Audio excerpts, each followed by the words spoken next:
Bueno chicos, los temas que estamos viendo ahora, todo esto que estamos viendo, se refiere a lo que se conoce como corriente continua.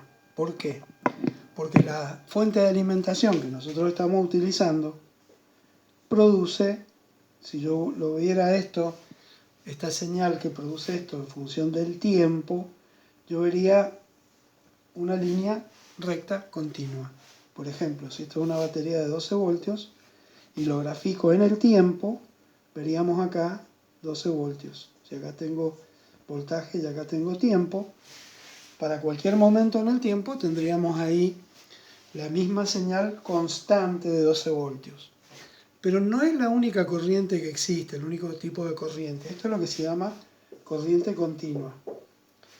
Porque, y esto es nada más una muy breve introducción, en su casa, en los enchufes, ustedes tienen lo que se llama corriente alterna. ¿Qué significa corriente alterna? Significa que, bueno, voy a representar el enchufe que hay en su casa.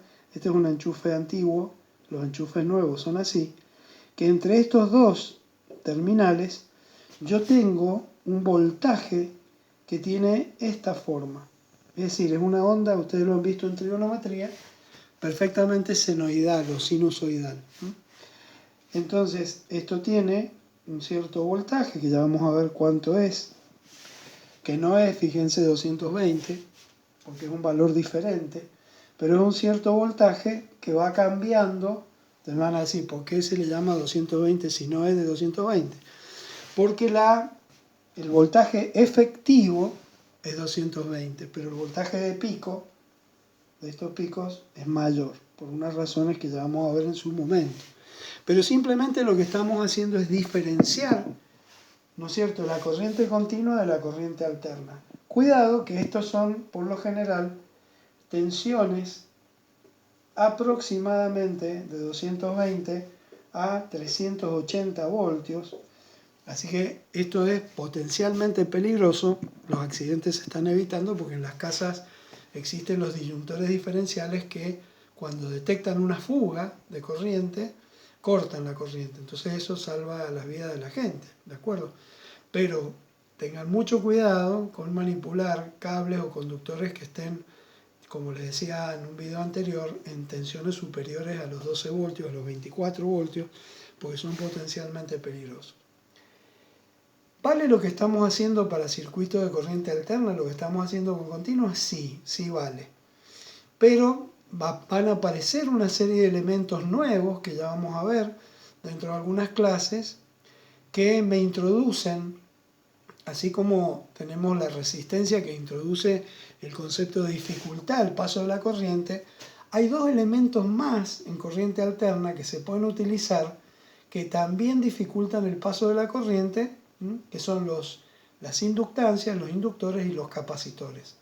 Por ahora no los vamos a estudiar, pero quiero que ustedes sepan, porque es conveniente que ya vayan aprendiendo a distinguir entre lo que es corriente continua y corriente alterna. A modo muy sucinto, ¿por qué se usa corriente alterna? Si es peligrosa, si es más difícil de usar.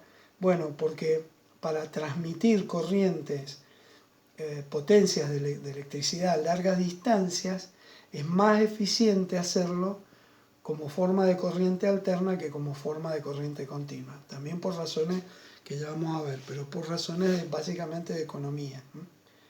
Así que, bueno, los dejo con esta parte y en unos días vamos a continuar con el ejercicio de circuito de corriente continua con elementos resistivos combinados. Les he dejado a ustedes una parte a ver si se dan una idea de cómo seguirlo y ya en unos días vamos a publicar cómo es el ejercicio completo que se toma en un final, ¿de acuerdo? En el examen final. Así que bueno, cuídense mucho, bánquense, como nos estamos bancando todos en la cuarentena. Y bueno, ya pronto, si han visto el video que yo puse de cuánto duran las cuarentenas y todo, van a ver que se pueden guiar por ese video para saber realmente cuánto falta. Que yo creo que no son 2 semanas, creo que va a ser un poquito más por el bien de todos. Así que les voy a llegar un abrazo y cuídense mucho.